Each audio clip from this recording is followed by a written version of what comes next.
मुश्किल बातें जहरी जुदाई, अब कैसे महसूस कराई।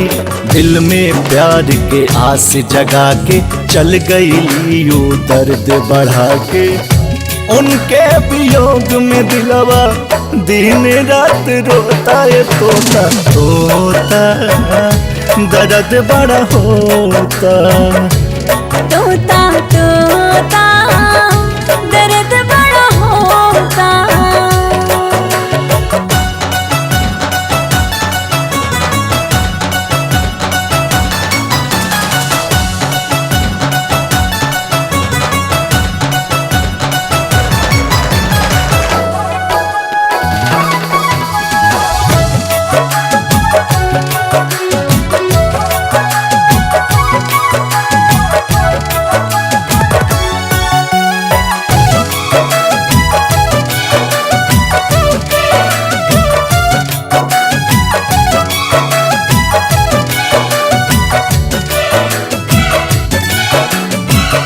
बिरहा के आग में जर जाएब हम, घुट घुट के अब मर जाएब हम।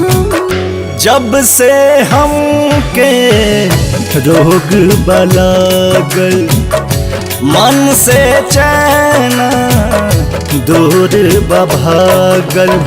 उनके बिना हम रह ना पाई, प्रीत पिरा अब सह ना पाई। ऐसे तड़पीले जैसे पंछी बिन खोतर, तोता तोता दर्द बड़ा होता। तोता तोता दर्द बड़ा होता।